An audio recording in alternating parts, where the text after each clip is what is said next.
Welcome to another episode of Full Retard. I'm your guest host, that crazy butterfly lady. Today we have a story from r/ChoosingBeggars.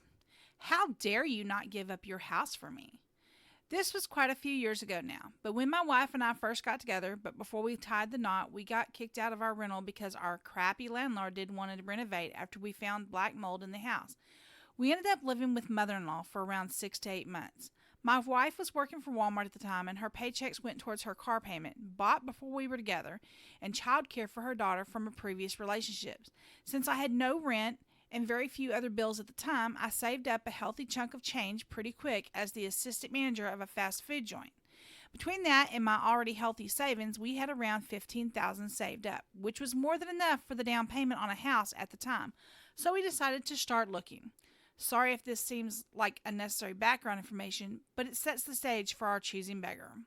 So at this point, we were living, quite literally, in her mom's basement, sharing a room with our two cats in the house with the mother-in-law who constantly complained about our parenting.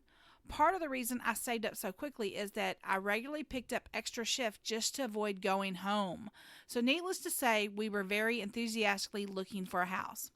Cue the choosing beggar. A friend of my wife's from high school.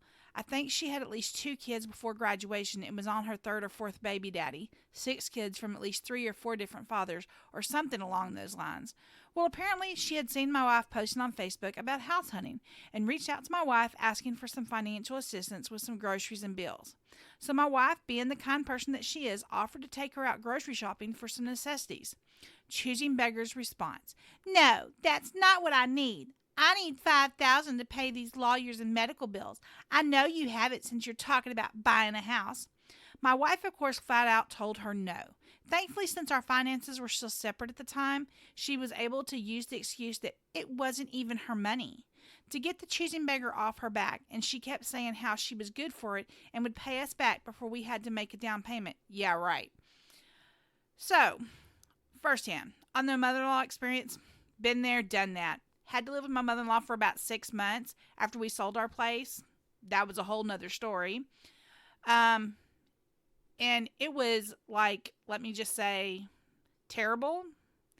And I will never, ever, ever do it again. Over my dead body, I will divorce my husband first. As far as the choosing beggar issue, no. You offered to buy her food, and that's what she should have accepted because that's what she asked for. Not money to pay lawyers and medical bills. She should get a job. Thanks for listening. Like, subscribe, and follow us.